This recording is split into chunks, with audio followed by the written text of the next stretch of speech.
हरिओम। आज नवरात्रों में भगवान जी की 29/2/2000 की वाणी है,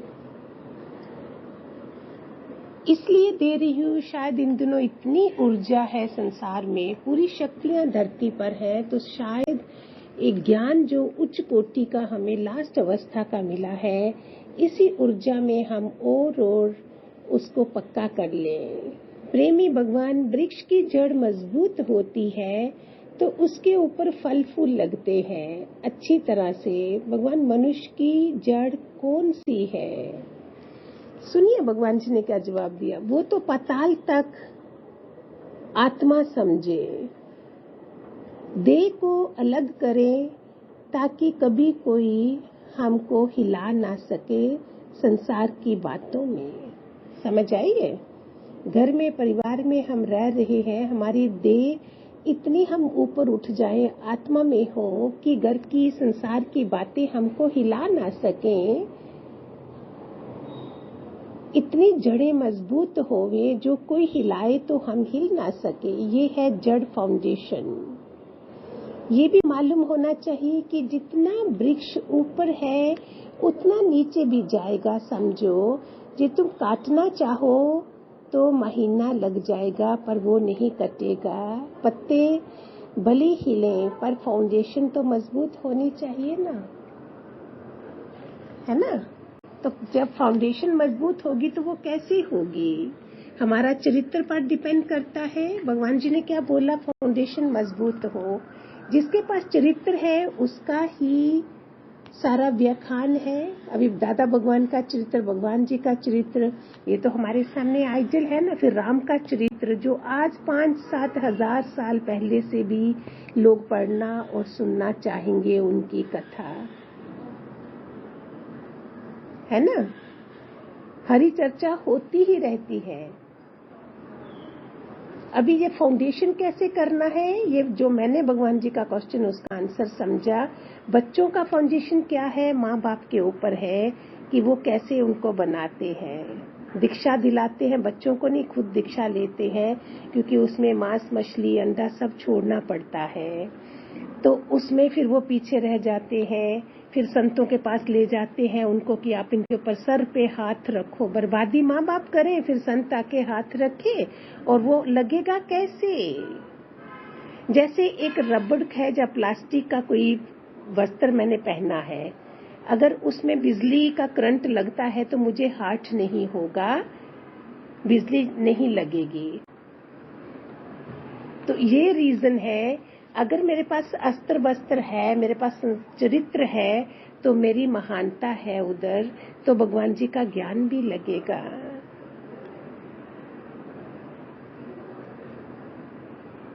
रावण कितना नेगेटिव था, राम के चाहने पर भी बड़ा।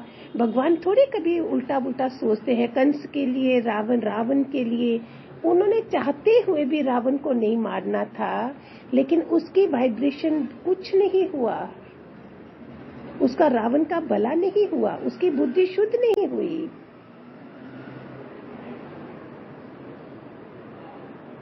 वो वाइब्रेशन ही नहीं पहुंचेंगी। ऐसे हम गुरुओं के पास आते हैं, हमें जितनी श्रद्धा होगी उतनी उनकी वाइब्रेशन हमारे जहां तक पहुंचेंगी।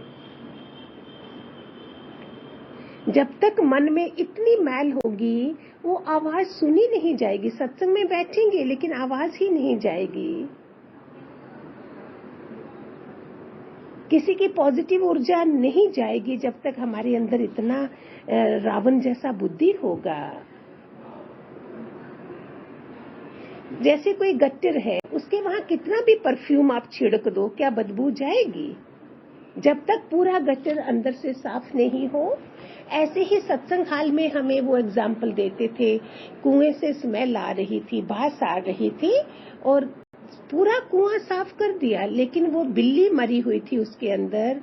वो बिल्ली जब तक नहीं निकालते तो बास थोड़ी जाती। ऐसे हमारे अंदर राग, द्वेष, नफरत ये सब नहीं निकलेगी तो हमारे से सुगंध कहाँ से आएगी कि हम किसी के गुरुओं वाले हैं, हम साध संगत है, हम साध संगत में रहते हैं। साध संगत से कितना भला होता है हमारा। वहाँ लड़ाई झगड़ा भी है, प्यार भी है, सब कुछ है। उसी से हम उभरते हैं आगे। जैसे बच्चे संसार में चलते हैं, ऐसे हम गुरुओं के पास आके साथ संगत में रहते हैं, फिर हमारा उद्धार होता है। ऐसे पेरेंट्स कितना बर्बाद, पेरेंट्स को कितना जरूरी है ये सब समझना इस चीज को कि बच्चों की देखभाल कितनी करनी है। फिर तुम अगर जाओ उनके पास, गुरुओं के पास, तो उनके आशीर्वाद भी लगेंगे। ये जो आजकल नवरात्रों में रामायण कथा चल रही है सब जगह पे, ये क्या है? उन्होंने, ब्रह्मा जी ने उधर से जन्म लिया ना, नाभि से, नारायण की नाभि से। फिर उनको बोला अभी तुम उल्टी करो। उन्होंने उल्टी करा तो क्या हुआ? उनके मुख से उनकी तपस्या का सारा फल निकला, वेद निकले, शास्त्र निकले। हम उल्टी करें, सुबह नाश्ता खाया हो, उल्टी करें तो क्या निकलेगा? शेर जा रहा है अपने बच्चे के लिए, चिड़िया जा रही है बच्चे के लिए, बिल्ली जा रही है अपने बच्चे को खिलाने के लिए, वो उसका ही बच्चा बनेगा। बिल्ली का बिल्ली का, शेर का शेर का, चिड़िया का चिड़िया का। हम भगवान जी के बच्चे हैं, कम से कम उनके से ऐसा तो हो जाए, कम से कम। जब बेटे बड़े हो जाएं तो बाप चाहता है कि वो भी कमाकर मुझे दें। परमात्मा भी चाहता है कि मैंने जो दिया है वो वापस में मुझे बताएं कि मैंने क्या लिया है। राम ने भी, कृष्ण ने भी जाते हुए दुनिया से ये उपदेश दिए थे बच्चों को कि हमारी परंपरा जो छोड़ के जा रहे हैं वो लागू रहे। ऐसे भगवान जी की परंपरा है, हम सारे वो कंटिन्यू रहे। जो मनु और शत्रुता थे, उन्होंने क्या मांगा था? उन्होंने बार बार थोड़े, बच्चे करोड़ों बच्चे थे उनके, कितना उन्होंने ज्ञान तप दिया। अभी वो तंग भी आ चुके थे, कितनी दुनिया को दिया मनु ने। बाद में उन्होंने बोला अभी दोबारा तप करके क्या मांगा? हमें अपना धाम दे दीजिए, अभी हमको और संसार नहीं बसाना है। इतनी तपस्या करी, इतने करोड़ों बच्चे थे, लेकिन शांति नहीं थी। जैसे अभी हम तंग आ जाएं, भगवान बस एक बारी हमें अपना निभाएं और खत्म करें, फिर आपके बिना हमने जन्म नहीं लेना है, गुरु के साथ ही पैदा होना है जहां भी गुरु होगा। ऐसे मनु और शत्रुता ने ऐसे करा और बोला अभी हमें अपना धाम दीजिए। तो अयोध्या जो है वो भगवान राम का धाम है, हृदय है। उन्होंने मनु को अपना हृदय दे दिया था, इसलिए बोलते सब खत्म हो जाएगा लेकिन अयोध्या खत्म नहीं होगी।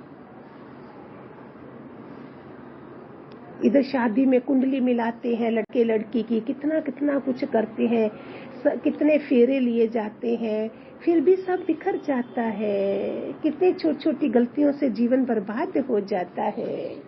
और भगवान फाउंडेशन कैच करवा रहे हैं, कैच द फाउंडेशन, ज्ञान की फाउंडेशन, कि हम मजबूत जड़ें हमारी कैसे हो। भगवान जितना अहंकार पक्का है उतनी हमको देह ध्यास की जड़ें पक्की है। भगवान पक्की है, अंदर नहीं गए कि अपने को पहचाने, अपना ही अभ्यास करें, अपना ही चिंतन करें, और पर चिंतन कोई भी नहीं। दूसरे की बात करने में कान खड़े कर देते हो।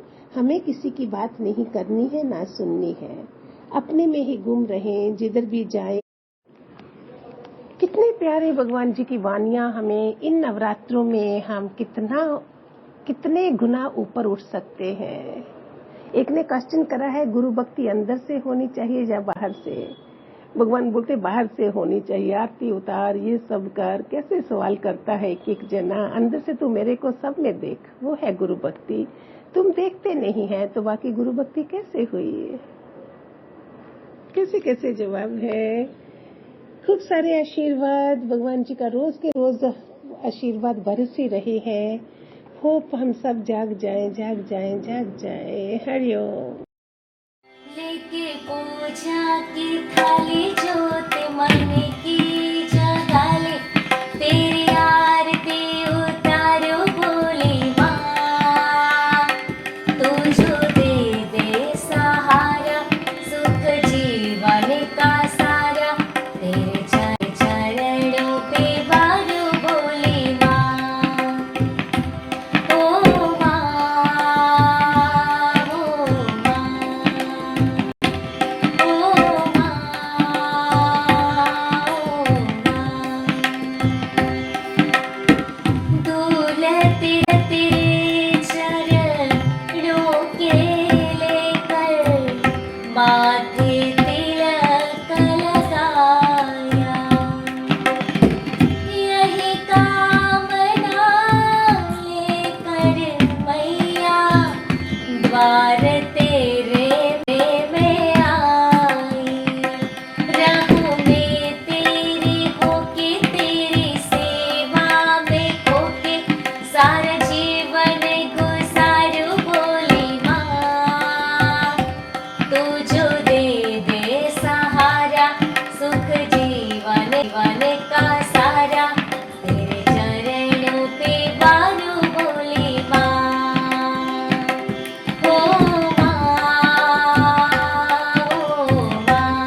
कर दिया मालम